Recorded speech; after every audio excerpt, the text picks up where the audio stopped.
Oi, queridos, tudo bom? Aqui estamos no nosso podcast. Um sonho que eu nem sabia que tinha, mas eu estou realizando.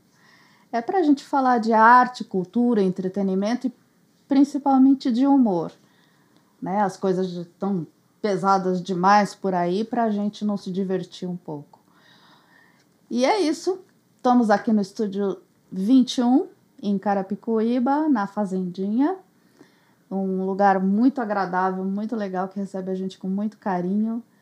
E eu estou muito feliz em receber vocês e receber minhas queridas aqui, Luara e Érica, que são bonequeiras. Se eu estiver errada, me corrijam.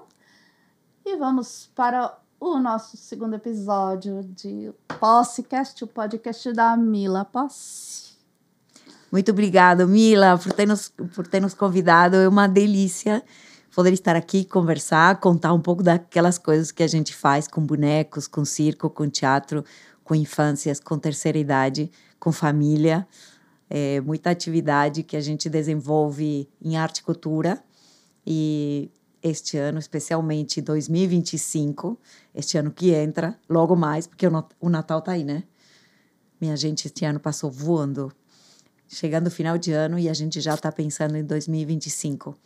Um ano no qual a gente vai se dedicar muito à nossa comunidade, ao nosso bairro. Fala um pouquinho de você, Érica. Vou começar.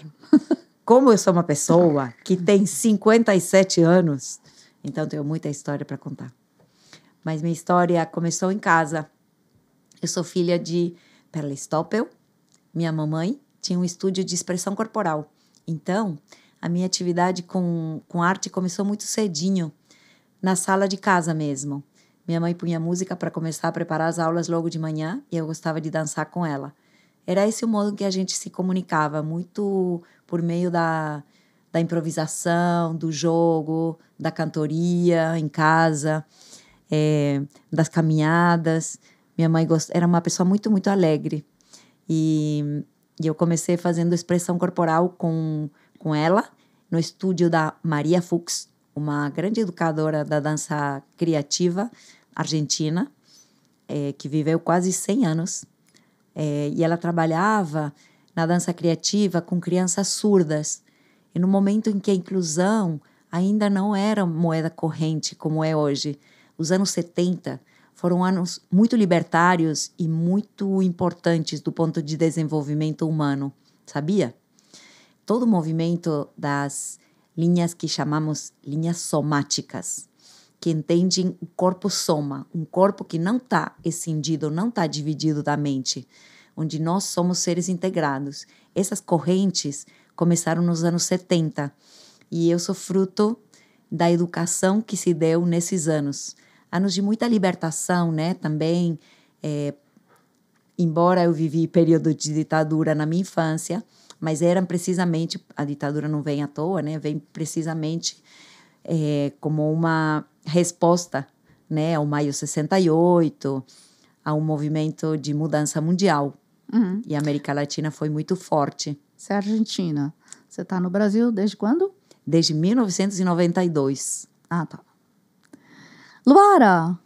Prazer, minha amiga. Tudo bom, lindinha? Sim, tudo bem. Obrigada por receber a gente. Um prazer super estar aqui com você. Super bem-vindas. Estou super orgulhosa de ter duas meninas tão bonitas e criativas aqui. Que gentileza. Obrigada. Conta aí. Conta a sua vida um pouquinho. Conta a vida em 5 minutos. Vida... um recorte, né? Vou fazer um recorte. Como a gente está falando de arte e cultura, vou pegar um gancho com a Érica, que estava falando um pouco do início da vida artística dela. Eu, na verdade, comecei a trabalhar com criança, desde que minha primeira formação é em letras, língua e literatura inglesa. E muito cedo eu comecei a trabalhar com criança. Dei aula por 10, 12 anos da minha vida. E trabalhei com as crianças como professora polivalente, como professora especialista, fui migrando para a arte ali, trabalhava um pouco com a professora de artes visuais, com as professoras de dança e teatro na escola, fui me envolvendo, porque sempre gostei das expressões artísticas em geral, então tive uma experiência ficava pipocando nas diferentes linguagens artísticas, e me encantei com circo e com teatro, E fui conhecendo por amigos, por experiências na escola, na educação, fazendo cursos livres, fui me formando assim, um pouco livremente em algumas linguagens.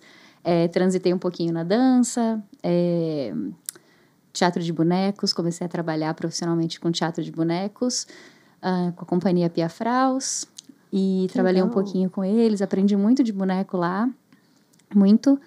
E depois comecei a estudar circo, estudei teatro também, estudei circo. Você fez teatro onde? Eu fiz teatro amador muito na minha vida, assim, muito. Fiz teatro na cultura inglesa. Olha, eu também. Fazia teatro em inglês, então eu me divertia muito, porque... Uma infraestrutura fantástica que eles têm lá. Eram duas paixões, né? A língua, né? O idioma e o teatro. E depois fui para Londres estudar teatro físico. Estudei na LISPA, que é uma escola de teatro físico lá. E aí, quando voltei querendo fazer circo. Eu queria fazer tudo. E aí, comecei a trabalhar bastante no circo, estudar. Logo conheci a Érica. A gente se conheceu em 2017. E ela estava investigando bonecos com circo, estava fazendo mestrado. E foi uma grande parceria. Acho que a gente se juntou com os nossos desejos, as nossas investigações, né, para se complementar nos nossos trabalhos, nas nossas pesquisas. Que legal, deu um match. Dois caminhos que sim. Sim. Nossa, isso é muito legal. É uma bênção quando isso acontece, né? Sim, foi um encontro muito feliz, assim. Eu jamais imaginei que a gente tivesse essas linguagens comuns, assim, que a gente tivesse tanto em comum, né? Que eu a conhecia mais como trapezista, conhecia do circo, né? E já admirava demais o trabalho dela. E aí a gente se encontrou mesmo nessa parceria do circo e do teatro de bonecos e com as crianças, né? E com a educação. Acho que foi um match total. A tua família tem alguém de circo? Não tive... não tenho pessoas artistas, assim, em casa. Artistas da cena, né? Artistas da cena. Artistas da cena, não. O meu pai era muito talentoso, mas era um amador. Ele trabalhava muito com desenho, assim, desenhava muito bem, gostava muito, mas era amante, era um amador das artes. Não fazia disso não. O modo de vida, era um hobby. Isso. Ah, legal. Você não, você é de família já de artistas. Na verdade... Você falou da sua mãe, que era professora, né? Minha mãe era professora e era bailarina de dança contemporânea. Mas é curioso, né? Eu diria que o ser humano ele tem uma qualidade artística. Ele nasce com essa capacidade simbólica de imaginar, de transformar a realidade, de criar. O jogo na infância é muito... eloquente, né? Ele conta para nós como a gente é capaz de imaginar e de transformar realidades, né? Inventar outra realidade, outra leitura da realidade. Sim. De alguma maneira, né? Um pouco essa questão da arte, né? Esse sem sentido da arte. Tão importante para nós, seres humanos, sairmos do concreto, né? Porque a gente faz mais do que simplesmente se alimentar e sobreviver, né? Precisamos de outros alimentos, né? Outras questões emocionais e de dar vazão aos nossos sentimentos, às angústias, né? Que a vida não é fácil. Então, tudo isso na arte encontra um espaço. E eu tenho a sensação de que todos nós, seres humanos, temos essa capacidade. Que mas talvez... tem gente que não usa e tem gente que usa como um modo de vida, né? Eu falo modo de vida assim, não só o ganha-pão, mas o jeito de você entender as coisas, né? De enxergar o mundo, né? De você viver mesmo. E de você se relacionar com as coisas. Uma pessoa vê um cara de exatas, por exemplo, super certinho, careta, tal, vê aqui uma bola, pronto, é uma esfera, não sei o quê, branca, redonda, começa a ver o peso, a forma, não sei o quê. O artista já viaja, fala, aqui tem um mundo, aqui tem um grão de arroz, e vai para outros... Para camadas mais poéticas, né? Para outros sentidos. E é tão legal, né? Sim. É tão bom um conversar com o outro, porque o artista vai falar assim, nossa, eu não tinha percebido que era uma bola, uma esfera dura, para mim era uma coisa... E o cara que é super racional também vai falar, putz, não tinha me dado conta que isso aqui pode ser outra coisa. Acho que essa conversa é super importante. Acho que a gente está perdendo um pouco. E aí, por isso que eu estou com esse podcast de arte, cultura e entretenimento, para a gente acordar um pouco e respirar, né? Acho que a vida tá tão crua com a gente ultimamente, né? Pois é, parece que a gente está precisando de momentos de respiro, né? De ter tempo para perceber o outro, para perceber o que há, né? Dentro os reflexos que esta água, por exemplo, está trazendo aqui. Eu estou vendo coisas através dela que estão transformando, né? A imagem destas bolas, consigo ver coisas diferentes. E me parece que a arte é uma maneira de olhar, né? Como se a gente tivesse uma moldura diferente, às vezes, apenas para olhar. Isso do olhar, eu vi outro dia uma pessoa falando, eu achei genial. A gente com celular, e mesmo com um monitor, né? Você está acostumado com o teu horizonte aqui. Então, o olho, ela falou que é uma coisa física mesmo. Não é só uma viagem ou uma teoria. Ela falou, o seu olho está acostumando com pouca distância. Isso. Então, a gente está desaprendendo a ver horizontes. Então, quando você se depara com um horizonte, você não consegue enxergar mais para frente. É físico mesmo, não é só metaforicamente. Então, você tem uma coisa um pouco mais longe, você não consegue definir o que é, porque seu olho não está acostumado a olhar isso. Né? Então, a gente precisa do horizonte, você precisa estar se forçando a olhar mais para longe, mais para perto, mesmo para o olho... exercitar mesmo. Exercitar, para mexer, né? A retina. A retina. Exatamente. E você sabe que também há uma coisa que acontece com a gente, que estamos acostumando a ver imagens em 2 dimensões, né? Porque a tela é plana. Mas nós vivemos em um mundo que tem 3 dimensões, ao menos, que a gente consegue perceber fisicamente. Então, até em uma questão de orientação, de própria percepção, né? A percepção própria do corpo, é fundamental que a gente esteja o tempo inteiro desenvolvendo essas capacidades e se relacionando com elas. Porque se a gente segue só o mapa, mas não está olhando para o cartaz, né? Para o cartaz que está na rua, para a via que vem, a gente começa a sintetizar a realidade em 2D. Mas a realidade ela é mais profunda, né? Inclusive, assim, em experiências mais, eu diria, mais complexas de espiritualidade, a gente é capaz de enxergar até mais do que 3 dimensões, dimensões mais sutis.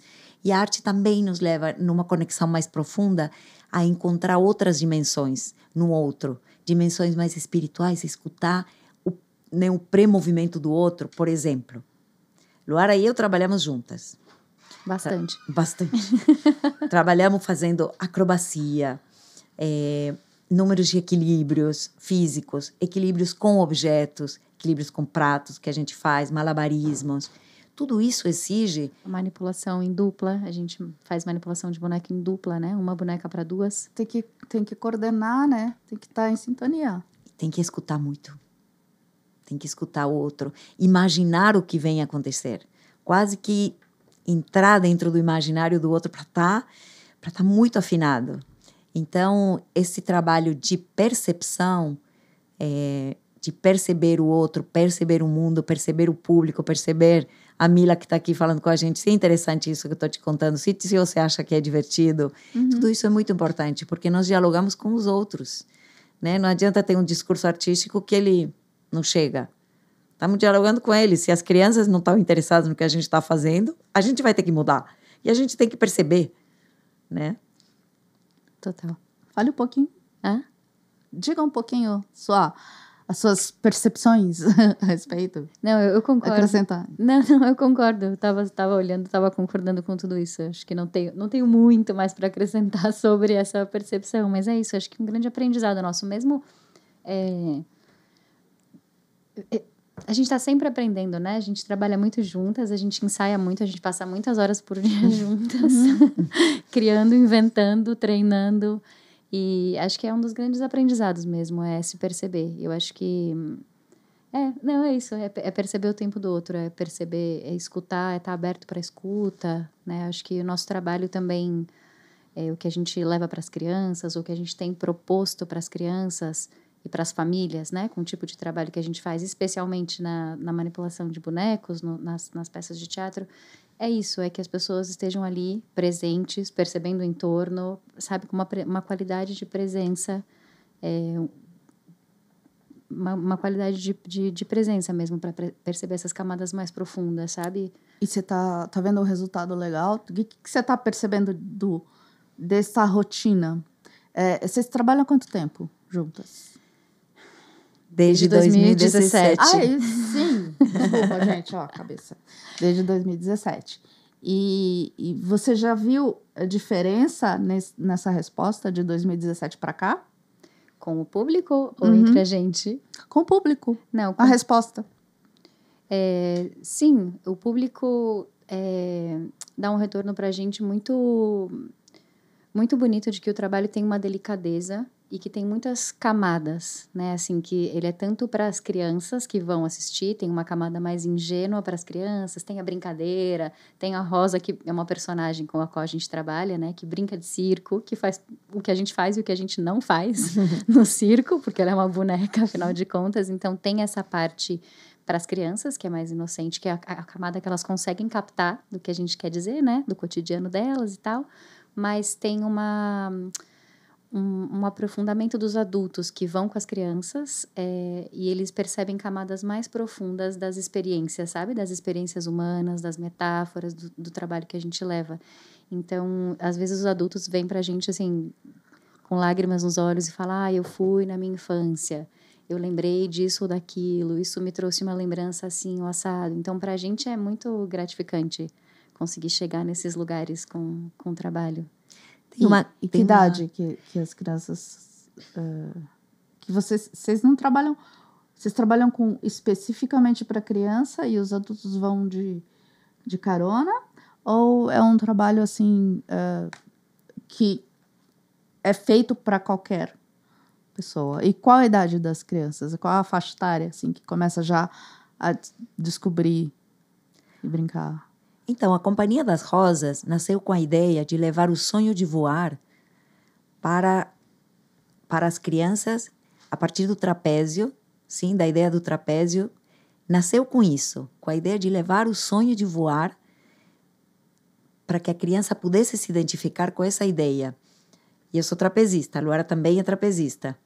Então, no circo, o que acontece é que essa ideia do voo, que é fascinante, porque o ser humano deseja voar. Uhum. E as crianças veem o trapézio e imaginam que estão voando. Mas ela está muito aderida, muitas vezes, à figura do trapezista.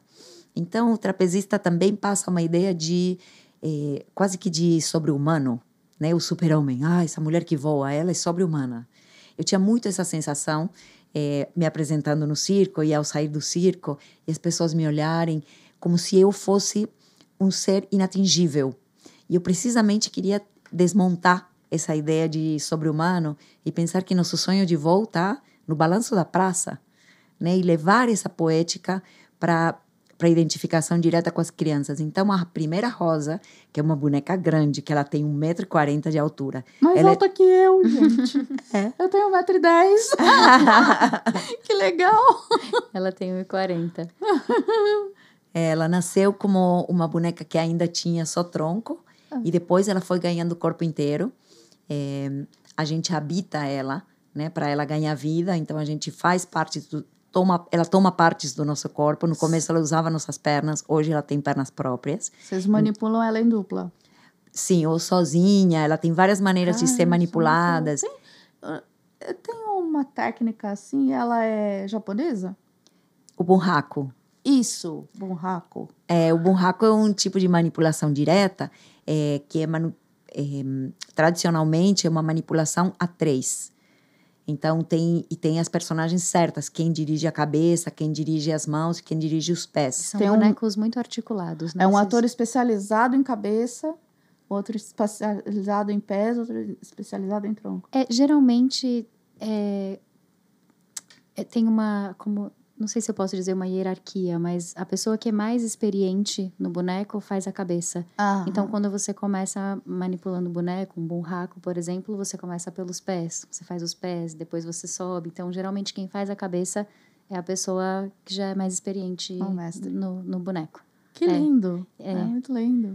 Sim, agora, no descobrimento de técnicas de manipulação, a gente vai encontrando que existem dos bonecos mais simples até bonecos mais complexos, como bonecos gigantes, por exemplo, que são de manipulação com vara ou até com estruturas de suporte. Existem infinidades de tipos de bonecos e técnicas de manipulação, mas também brincar de bonecos e brincar de dar vida a bonecos é um saber que a gente não aprende, que a gente tem. A gente já brincou disso quando era criança, né? Então, talvez o que a gente vem é a conscientizar no desenvolvimento da linguagem como é que faz para funcionar, para que algumas coisas pareçam de verdade, ou sejam engraçadas, ou como tirar de um corpo que não parece ser um corpo de boneco, um corpo animado, que ganha vida, porque a gente pode dar vida a uma caixa de papelão. Quando eu era criança, o meu pai brincava de mão com a gente, e eu lembro de eu, assim, gargalhando, e ele falando com a gente com a mãozinha. E rolava assim, olha, tempos a gente ficava conversando com ele. Pois e era mão, não tinha nem uma luva, nem uma meia, né? Que a gente fala sempre do boneco da meia. Não, era a mão dele mesmo. E a gente viajava ali e se relacionava de boa. Mas justamente porque ali está um dos princípios que são essenciais do teatro de bonecos, que é o boneco não é verdadeiro, ou então a mão não é um boneco de verdade, mas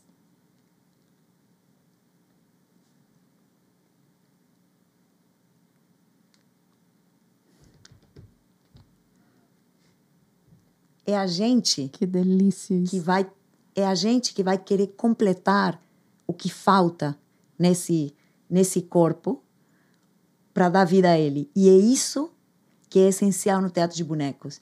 Isso que a gente busca e que as crianças também buscam, os adultos também, de completar essa figura é o que dá vida a algo que não tem vida. Isso tem em toda a cultura, né? Sim. A gente falou do japonês, mas aqui a minha cabeça tá voando, tipo, vou até o Muppet Show. Que Sim. eu cresci com o Muppet Show também, que sou encantada. Até hoje o Caco é meu amor e eu sou a Pig. Eu me identifico totalmente com a Pig, assim, aquela cabelo. Delícia. Sim, são muitos tipos de bonecos, né? Em todas as culturas tem. São muitos tipos, muitos tipos. A gente foi em 2023 para a França. A gente foi para o maior festival da Europa de bonecos. A gente foi para Charleville, na França. A gente foi apresentar lá no festival de rua. E assim, é um universo, é fantástico. A gente falava, nossa, mas um boneco assim, mais assado, mais desse tamanho, mais gigante, mais com a orquestra, mais que anda, mais que não anda, mais que tá grudado no corpo, mais que tem perna, que não tem perna. Assim, uma loucura, é muito vasto, muito vasto. E é muito belo ver uma cidade invadida, assim, invadida em todos os seus cantos. Deve ser uma loucura. Tem bonecos de muitos tipos, é muito lindo. E mesmo você sabendo todas as técnicas, você vendo a coisa por trás, acho que o encanto deve manter, né? Sim. Mesmo que você sabe como tá funcionando, você tá ali, que seja um minuto, você vai para aquele mundo, né? Você conversa com o boneco. Não é nem o manipulador. Tá... Tem trabalhos bons e trabalhos que não são tão bons, né? E é isso que nos conquista, isso sem dúvida. Agora, não tem bonequeiro que saiba todas as técnicas. Não existe. É como dizer, não tem engenheiro que consiga fazer todos os projetos do mundo. Sim, mas tem alguns que você se identifica mais, claro, você se dá melhor. Claro, tem especificidades, né? Inclusive culturais, né?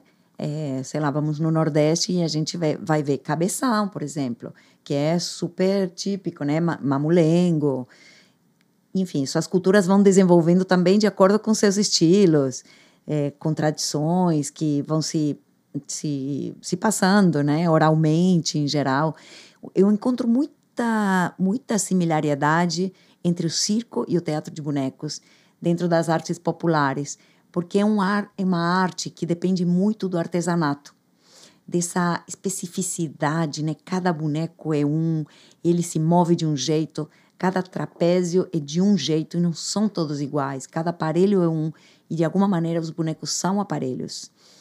A gente aprende quais são as possibilidades que ele tem e o que a gente pode desenvolver a partir disso. Nos aparelhos de circo acontece muito similar. Tem um conhecimento que é técnico, que ele pode se aplicar de uma coisa para outra. Pensar, por exemplo, que o olhar é quem guia, né, a ação do boneco, quem nos dá a entender o que ele está pensando. Assim como tem um guia no trapézio e um balanço que nos diz para frente e para trás, né? Ou então um eixo de giro, né? Num aparelho aéreo, por exemplo, ou o peso de um objeto de malabar, como ele se distribui, se é uma bola, se é uma daquelas claves de malabares. Esses princípios, eles se mantêm, mas é muito específico, cada bichinho se movimenta de um modo e a gente aprende a lidar com eles. Mas este ano de 2025, a gente vai desenvolver coisas que a gente nem conhece, porque a ideia, justamente, é em contato com nossos aprendizes, nossos parceiros aqui de Cotia, nossas ações vão estar muito em encontrar quais são as vertentes que aqui aparecem, encontrar com o que as crianças estão dialogando neste momento, que tipos de bonecos elas querem construir, quais são os assuntos que neste momento estão pegando, talvez são bonecos que duram 1 segundo, bonecos instantâneos. Estamos em momentos de muita velocidade, né, no mundo, momentos em que a capacidade de atenção é curta. Então, será que a gente vai ter bonecos instantâneos, né, que nascem e morrem e então viram outros seres, bonecos que se transformam? Que se transformam, eu ia dizer isso agora, né? Que se transformam rapidamente, né? Uhum. Que tipo de boneco? A gente tem um tipo de boneco que eles são... têm um rosto, e aí quando você, por exemplo, tira um pedacinho de uma roupa, ele vira um outro rosto. Se você inverte ele de cabeça para baixo, ele tem um outro rosto. Que tipo de boneco é esse, né? Eu que vi se isso, achei muito louco, muito legal. É desse tamaninho assim, e de crochê. E aí, de um lado é a Branca de Neve e você vira é a bruxa. Isso. Então... Eu quero um daquele. Eu falei, eu preciso de um buraquinho desse. Eu acho incrível. Teatro de sombras é considerado boneco também? Não, mas é teatro de formas animadas. Aqui no Brasil tem essa palavra maravilhosa da animação, né? De pensar, dar ânima, né? Dar vida a formas, a diferentes formas. Inclusive as formas da luz, né? Da escuridade, da sombra. A gente trabalha no primeiro espetáculo que chama Rosa Pequena, Vida de Circo, que conta a história de uma menina que viaja com circo e mora no trailer e tem uma galinha que chama Judite, que é sua amiga, e ela quer se aproximar do circo e quer ser trapezista, e a trapezista é amiga dela. E nesse espetáculo, algumas cenas se desenvolvem com teatro de sombras. Por exemplo, o espetáculo de circo. Acho tão bonito. Ele é bem lindo. É chique, né? É. Assim. Mas sabia que a linguagem que a gente desenvolve dentro dos nossos espetáculos até hoje é uma linguagem sem fala. Então, a linguagem da gestualidade expressiva, né, falar sem falar com palavras, tem dado um resultado muito peculiar, porque também, outra vez, o público espectador, muitas vezes crianças, eles precisam completar o discurso. A partir do que elas veem, você escuta que elas falam na plateia. Elas vão falando, ali, ela vai subir. Não, ela caiu. Agora, vai. Elas conversam com os bonecos. Desde a plateia, elas são quem põe em palavras uma história que está sendo narrada. Então, é muito interessante ver como esse envolvimento de construir história, né, a partir do que eu estou vendo, já é um desenvolvimento artístico, poético. Quando vocês estão fora de cena, como é que todo esse material, essa história, você influencia na vida diária? Como é que vocês trazem os bonecos e a experiência para o relacionamento com as pessoas, para a vida diária mesmo, cotidiana? Tem alguma... vocês estão ligadas 24 horas por dia no boneco? E conseguem transferir coisas do bonecos para a vida e da vida para os bonecos? Como acontece essa ponte? Olha, o que eu posso te dizer é que no nosso cotidiano a gente se diverte muito, né? A gente se diverte muito. Então, passamos horas no trânsito para chegar no lugar, chegando atrasada em outro. E o que sim aparece muito é a questão de uma leitura da realidade, eu diria, lúdica. Uhum. A gente tem uma coisa que é divertida. Que a gente estava falando do artista ver diferente. Se divertir com a realidade ou então perceber, né? Coisas de perceber a realidade e dizer, por exemplo, perceber a violência que está na cidade, coisas que nos incomodam do dia a dia, né? Fora das notícias do rádio, mas, assim, atitudes. Então, acho que a gente tenta trabalhar muito da percepção do outro também na cidade. Micropolítica chama. Micropolítica. Encontrar nos pequenos atos também relações transformadoras. Uhum. Né? Quando um vendedor ambulante chega para você, uma coisa é você dizer, não quero. Outra coisa é dar atenção para essa pessoa que está precisando. Então, relações amorosas, né? A relação da arte, eu acho que ela tem a ver com uma relação de amorosidade com a matéria, com o outro, na comunicação. Precisa de uma percepção. Se não tiver percepção do outro, se não tiver uma percepção do público, aquilo não vai chegar do mesmo jeito. Uma coisa é produto cultural e outra coisa é uma relação artística, né? Estamos rodeados de produtos culturais que tentam nos, né, tampar nossos olhos. Mas quando há uma conexão verdadeira com o outro e com a realidade, a gente tá falando de outra coisa. Acho que passa por aí. Depois, assim, tem o circo, né? Nas nossas vidas, que faz parte, né? Então, assim, um corpo treinado, um corpo que treina para o circo e que vive o circo, ele aparece em todos os lugares, né? O portão está fechado. Em todos os lugares, não tem jeito. Não tem jeito. O portão está fechado do parque, mas o guarda não está, mas tem que entrar para o ensaio. Uma vai pular o muro, não vai ter jeito, né? É rapidinho, 1 e 10. 1 e 2, acontece, né? Você vai pegar a caixa que está... Sobe no meu ombro, tá? Pá, pegou a caixa, vai fazer a carga, tá? Vamos dar uma laçada, tá? Com cordonê resolve a vida, né?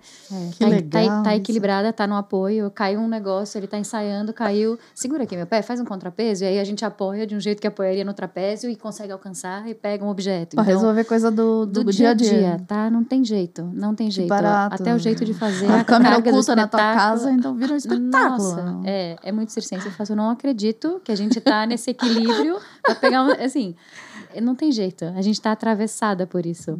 Eu quero que você conte, eu quero que você conte o pulo do celular depois que sua dela tinha acabado de quebrar e custou não sei quanto para consertar. Por favor. Não, porque... Adoro. Sabe que a gente tá colada nesse dispositivo, né? Nesse celular que a gente não... vício. A gente não se desgruda desse dispositivo. E aí eu tava vendo uma mensagem e tava, sei lá, acho que tava fazendo o café ao mesmo tempo. Falei, vou ao banheiro. Então tinha 3 coisas acontecendo, né? Falei, vou ao banheiro e vou responder a mensagem. Meu Deus. Entrei no banheiro, terminando de responder a mensagem e o celular escapou da minha mão. Mas escapou num voo, que eu não sei como é que ele escapou daquele jeito. E eu fiz assim, eu olhei o celular, se tivesse uma câmera lenta, foi assim, eu fiz pá, tá, com o celular no ar, e ele caiu dentro do vaso sanitário. Eu peguei ele assim, aí eu dei um tapa, ele escapou, eu dei um tapa, fiz tum, tá, tum. E parei ele dentro do vaso celular, dentro do vaso sanitário, antes de cair na água, assim, eu pressionei ele contra o vaso. Meu Deus! E detalhe, com a capinha fechada, tipo, a capinha fez... E salvei o celular de cair dentro da Você precisa ensinar isso. Eu não sei, mas sabe o que é? É um reflexo, é um negócio desse corpo que é treinado para ter um reflexo rápido. Você fez sem pensar, uma coreografia linda. A Erika me ensinou a fazer malabares com pratos, né? A girar pratos, a equilibrar. Então, assim, tem esse reflexo de que o objeto vai cair, pode quebrar, e tem um risco, e tem que ficar muito atento, né, a todos os pratos girando ao mesmo tempo. Então é isso, a gente tá no cotidiano, né? Você desenvolve isso. Então foi isso. Lindo, salvei meu celular e foi uma super coreografia. Que joia! Se você conseguir repetir, dá até pra ganhar um dinheiro com isso. Você bota na internet, vou ensinar tutorial de como salvar seu celular do vaso sanitário. Mas sabe, eu acho que seria lindo, mas eu acho que é menos um tutorial, porque eu não sei se eu sei repetir desse modo, mas é mais como o corpo reage. Sim. diante de uma situação dessa, ou de uma situação, se for de sobrevivência, ou se for de uma necessidade, ou de um perigo, como o corpo está treinado, como a gente reage, uma né, vez eu vi isso. uma entrevista, uma citação, acho que era o Nureyev, que é um bailarino fantástico, sim. né? Aí o repórter, como é que você faz? Você pula e faz 32 vezes, troca o pé no ar. Ele, eu só dou um pulo. Tipo, como? Não entendi tua pergunta. Eu pulo e faço 32 vezes no ar. Você também não faz isso? Treina muito, né? Não, que pra ele já era tão orgânico, tão natural, que ele já não achava aquilo fantástico. Pra gente, né? Eu fico olhando e falo, meu Deus do céu, nem daqui 2 encarnações eu faço isso. Mas se torna um modo de vida mesmo, né? Aquilo tá em você, tá no seu corpo, tá como você vê o dia a dia, como você tá no trânsito, como você... É isso, como a Erika já falou, né? Uhum. Mas esses saberes, como diria a Hermínia Silva, uma grande historiadora que faleceu no ano passado, que falou muito, muito sobre circo. Hermínia Silva era uma pessoa de família de circo que se dedicou a estudar história. E ela foi entendendo, foi explicando para nós, contando para nós como os fazeres do circo, eles são ancestrais, são um fazer da humanidade. E a gente foi pondo ele na caixinha do nome circo, embaixo de uma lona, mas isto aparece, né, os saberes do circo, as artes do circo, eles aparecem em várias culturas, em diferentes manifestações da guerra, das celebrações, né, esses fazeres acrobáticos, de equilíbrios, proezas. É um desafio humano, pertence à nossa raça, assim como a arte e a leitura artística. Então, de alguma maneira, está em nós. Falta desenvolver. Qualquer um pode fazer circo, não importa a idade. Pode mesmo. Acontece que tem uma coisa, um suposto preconceito de que não seria possível, né, de que para alguns escolhidos, talvez até por causa da tradição, porque antigamente o circo só se aprendia como um saber familiar, né, mas que não é o caso nos dias de hoje. Tem circo em muitos âmbitos, né, na escola, na praça, na academia, no livro, no podcast. Então, é um saber que seria inerente a nós e que apenas a gente dá vazão para poder desenvolver. Como é que a gente pode fazer isso? Mas, assim, não necessariamente indo a aprender o circo, mas qual a essência? Uma coisa que eu posso usar no meu dia a dia, ter esse tipo de reação. Então, mesmo sem ter a técnica. Né? Eu chamo isso que você fez de senso de humor, né? Que assim, sua atitude foi instintiva, mas foi uma maneira diferente de você lidar com uma situação inesperada. Que para mim isso é o senso de humor. Né? Eu estudo senso de humor faz um tempão. Eu tenho uma palestra maravilhosa sobre senso de humor. Se vocês quiserem contratar, vocês vão adorar. E que é o jeito de você... Viu esse copo? Você não está vendo só o copo. Você vê uma outra... Dá um outro uso para uma coisa cotidiana. Né? Isso é um consenso no pessoal que faz humor. Você colocar outra função para as coisas do mundo. E aí vai... de visão de mundo mesmo. Eu tenho essa visão de mundo. Tudo eu imagino uma alternativa. O humor é uma alternativa para o inesperado, para alguma coisa ruim que esteja acontecendo, né? O humor você tem o drama, mas o tempo. Isso virou humor. Isso é técnica de teatro. É o que acontece. Então, você vê um acidente, a diferença de você enxergar aquele acidente como uma coisa terrível ou como uma coisa engraçada é o tempo que você usa para aquilo. Né? A visão. Como é que a gente pode usar isso do circo no nosso dia a dia? Então, o que eu acho é que, assim, isto que aconteceu com a Luara, que é uma reação de um corpo que está acordado. Um corpo que está desperto, certo? Que está... Presente, Isso. certo, atento. Exatamente. Então, talvez, estado de presença, trabalhar isso que chamamos estado de presença, que é uma atenção, que ela é maior. Eu não estou metida para dentro, pensando na minha coisa, e pensando em mim, no meu umbigo, e aquilo que eu quero resolver. Eu estou aberta para ver o que está acontecendo, quem que está olhando, o que estamos gravando. Estão prestando atenção? Está sendo interessante? Sim. Quanto tempo passou? O que vocês estão achando? Esse estado de alerta tem a ver com o tipo de treinamento que a gente faz no circo. Depois está a questão técnica, né? Sim. Que se você treina, jogar coisa para cima e pegar, teu corpo vai incorporando uma rapidez, né? E aí sim, realmente é uma questão técnica, como quem treina caminhada. Mas antes disso tem que ter uma consciência, né? Sim. E isto que chamamos, né, como de um corpo consciente ou de um ser que está aberto, que está permeável, um estado para a arte, né? Um estado de permeabilidade, tem a ver também com a conexão, com sair de dentro do casulo, sair de dentro dessa caixinha e se perceber como algo maior. Mas a gente tem um medão, né? Disso. Fala. Sim. Não, eu ia só dizer que a gente tá... Isso, tudo que a Erika tá falando, é o que a gente tá com muita vontade de levar para as escolas, para as crianças. Tipo, a gente acha que isso cada vez é mais necessário, especialmente agora, né, nesse tempo que a gente está vivendo do 2D, de tudo isso que a gente já falou. A gente está com esse objetivo de, em 2025, trabalhar essa percepção, essa conexão, tudo isso que a gente já falou que a arte traz, aqui na nossa região, né, com as escolas, com as crianças.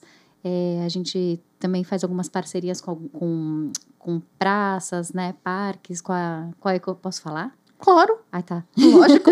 Tá aqui pra isso. Não sei não, merchan.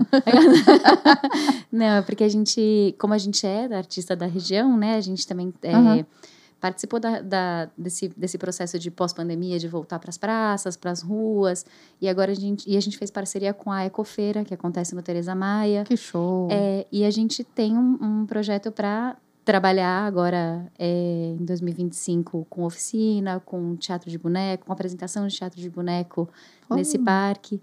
Então, é um grande objetivo nosso levar, né, trabalhar esse estado de atenção, de presença, de transformação, de conexão com as crianças e com, sei lá, os pequenos jovens. Adquiram o kit rosas. Da região. Las Rosas? Como é que chama? Companhia das Rosas. Adquira o kit Companhia das Rosas. Não, porque é uma essência do nosso trabalho mesmo, sabe, Mila? Essa coisa de não ter palavra. Acho que tudo que a gente tem, né? Isso que a gente falava até agora de treinar, de fazer acrobacia, de fazer as coisas juntas, de manipular. É tudo que a gente realmente acredita, sabe? Que a gente... É uma essência do trabalho. Permeia os espetáculos, mas permeia o nosso dia a dia. E é o que a gente acha que a gente poderia e gostaria de levar para as crianças, informação, para os jovens nesse momento, sabe? Então, é isso. Ai, que show! Deixa eu só falar uma coisinha. Gente, se vocês quiserem ter um podcast, eu recomendo muito aqui o Estúdio 21. Fica na Fazendinha, Carapicuíba, Granja. E o atendimento aqui é extraordinário. Temos o Conrado, que é o nosso chefinho. Muito bom, eu tô amando.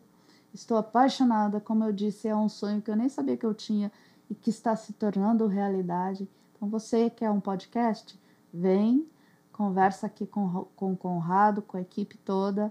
Pessoal, joia, um estúdio gostoso, um lugar maravilhoso na Granja. Facilita muito, a gente não tem que pegar essa Raposo Tavares terrível. E estão produzindo coisa boa por aqui, né? Então, eu recomendo. Estúdio 21, procura aí no Instagram. Se quiser falar comigo também, falo que eu dou todas as direções, deve estar aparecendo aqui embaixo, endereço, telefone, RG, tudo. Então, é isso aí, estamos aqui no Estúdio 21, seguindo com as meninas lindas bonequeiras, que agora vamos ter um pequeno espetáculo para entretenimento vosso, meu amado público. Olha isso.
Essa é a Rosa.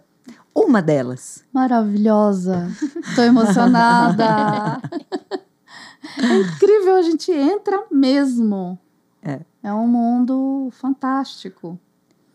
Eu adoro animação. Seja do Mil e Mal, de quando eu era criança, que sei só o Raiz vai saber. Vila Sésamo, o Muppet Show, que eu já falei. E, olha, até os Cavalinhos do Fantástico, eu paro para assistir. Que eu sou doida por aqueles bichinhos.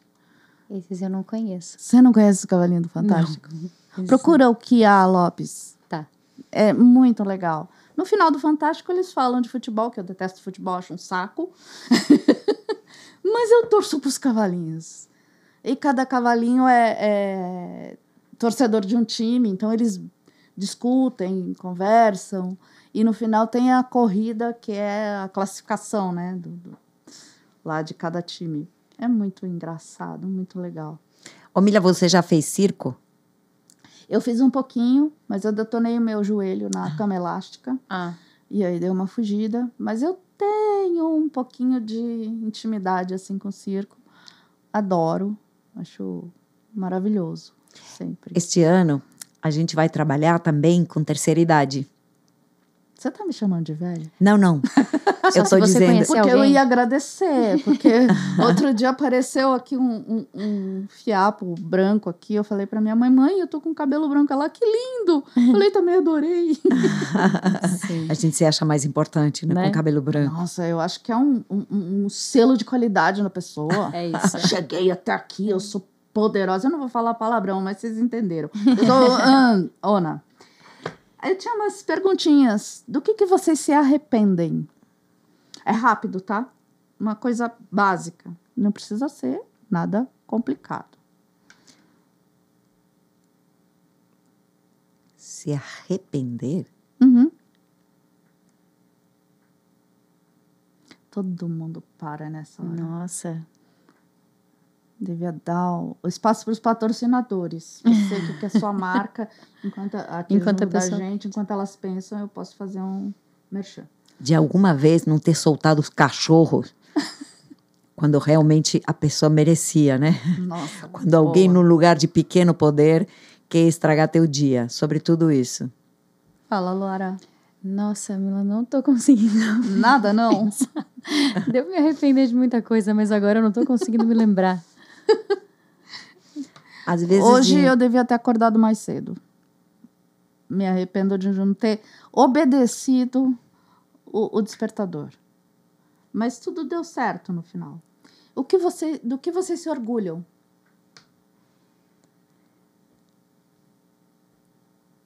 Uau! Eu me orgulho. Ai, meu Deus. De ter uma parceria assim. Eu me orgulho de ter essa parceria. Gente, que fofo isso. Que é de muito apoio, de muita confiança e que faz crescer as duas. Eu me orgulho dessa relação. Você assim. foi aluna da Érica, né? Fui, também. E aí deu match. Eu adoro isso. Um caso engraçado, você já contou do celular, que pra mim foi assim, dos tops. Um casinho engraçado, uma coisinha rápida. Na estreia do Circo Zani Augusta 2012, talvez, estreamos um novo espetáculo. Eu tinha chegado do Canadá com meu novo microfone sem fio, microfone para sanfona pequena para carregar, cinto de trapezista de voos, bota apertada, bota nova para trapézio, número novo de trapézio, figurino novo. O figurino chegou na última hora, mas eu fui vestindo tudo aquilo e a bota é bem apertadinha, né, para não escapar, não escorregar quando penduro por um peito de pé. Então, tem que estar bem apertadinha para não correr, o cinto bem apertado para ele entrar dentro do figurino e o microfone que vai por cima, colado aqui, e o outro microfone que vai atrás, porque é aquele que entra no cinto, mas ele está dentro do figurino de baixo. Pouquinha coisa. Pouquinha coisa. Aí, a última peça do figurino era um lenço lindo, que eu achei brilhante, assim, ó, que ia assim, uma cabeça meio cigana. Estreia de novo número, pá, abre a trapezista e chamam. E agora com vocês, Madame Le Beau Glamour. E eu, liga meu microfone, por favor, aqui atrás, liga meu microfone. Não, liga. O microfone estava aberto. E Marcelinho, dirigindo a banda lá da frente, falava assim, entra, Kius, vai. Kius é meu apelido. Entra, vai. E nada da cortina abrir. Eu, liga meu microfone. Nisso, abre a cortina e eu entro, achando que eu estava com o microfone fechado e começo a falar. Começa a cena. E aí eu contracenava com Domingos Montanher, apresentador do circo, maravilhoso, diretor artístico. E assim, ele me falava, sobe. E eu, preocupada com o microfone, estava ligado. Eu, focada no microfone. E subo na cordinha, chego no trapézio, primeira parte, e olho para ele, eu derrubava o meu hobby em cima da cabeça dele, era uma cena cômica, e começa primeiro truquinho de trapézio, cambalhota à frente, e meu microfone cai, e junto com o lenço do cabelo, e dá uma volta, e microfone voando e dando volta, e a trapezista rodando, e o Marcelinho da banda falando, e aquilo não vai cair, porque a trapezista não cai. Seguimos adiante, sem microfone, com o cabelo voando, número que corre, e assim foi a estreia do número de Madame Le Beau Glamour. Sem nenhum glamour. Sem nenhum glamour. E ela sem deixar o peteca cair. Não pode. Tudo cai, a trapezista não. Tá linda, isso mesmo, maravilhosa, desmontada, mas tá lá. Qual a loucura mais louca que vocês já fizeram na vida? É a última perguntinha rápida. Na vida? Juntas, acho que foi nossa viagem a Charleville. Foi. Acho que juntas foi. A gente foi... Trabalhamos 7 meses juntando dinheiro, porque a gente buscou apoio e não conseguimos, mas a gente tinha convite do festival para participar e a gente não ia deixar de ir. Queríamos muito conhecer aquele festival. E nós fomos com 2 malas de 23 quilos, assim, ó. 23,100? Que era puro cenário, só cenário. Nossas roupas estavam na bolsinha de mão, assim, ó, era meia calça para pôr por baixo, blusinha por cima de blusinha, porque não cabia. Conseguimos diminuir o máximo que pudemos o nosso cenário e o som a gente alugava lá na França. E assim chegamos, nos encontramos porque pegamos uma passagem juntas para Paris, mas eu fui 2 dias para a Bélgica e ela 2 dias para Londres, e nos encontramos em Charleville. E a gente não imaginava que a gente ia trabalhar tanto. Arrastando mala em paralelepípedo. Porque os lugares das cidades antigas na França não eram tão próximos um dos outros. O camarim onde a gente guardava as coisas ficava a 300 metros da primeira praça onde a gente apresentava. E a gente tinha 9 datas para apresentar, 9 horários de apresentações em palco. Mas a gente queria aproveitar... Tinha que ficar indo e vindo? Desmontava, voltava... Sim. Mas a gente queria apresentar muito mais. Então, eu não falo francês, sabe? E aí ela ficava arrumando o cenário, arrumando as coisas e produzindo e falava, vai lá e fala com o moço da praça. Eu falo inglês, mas eu não falo francês. E eles detestam inglês, né? Vai lá e fala com ele da praça que a gente vai chegar a tal hora. Eu fazia, E aí ela... E eu me comunicava com gestos e a gente conseguiu. Seguramente ele estava entendendo e fazendo cara de não tô entendendo. Não, mas eu sabia uma palavrinha ou outra e a gente queria aproveitar ao máximo isso que a Erika estava falando e a gente conseguia, tinha uns palcos abertos, né? E a gente queria se enfiar nessas apresentações de palcos abertos para fazer o trabalho máximo que a gente conseguia. Ela, vai lá e fala com ele, tá bom. E aí a gente conseguiu. Aí voltava, consegui. Eu falei 3 palavras e a gente conseguiu. Que máximo isso. Temos que estar lá em meia hora. Corre. Aí, e a gente fazer muito mais do que 9. A gente fez 14 apresentações em diferentes palcos, mas assim, na cara e na coragem, conseguindo, falando, é nesse palco, quero apresentar nesse palco aqui. As crianças passam 9 da manhã da escola, a gente ficava atenta o dia inteiro, foram 14 dias. Nossa. Muito intensos. Mas se é a gente isso, vale soubesse, não sei muito, se ia. Vale Olha, muito a pena, né? Foi maravilhoso. Essas loucuras. Gente, muitíssimo obrigada. Graças e obrigada e tudo de bom para vocês. Vocês dão o serviço agora. Por favor. Antes de dar o serviço, eu vou agradecer muito, A gente Amília. tem Vou te desejar que teu podcast, videocast, vá para frente, que continue, que seja longo, que você consiga muitos convidados e convidadas. Amém. Sorte. Obrigada a você que é artista da região, qualquer arte, entretenimento, cultura, estamos aqui.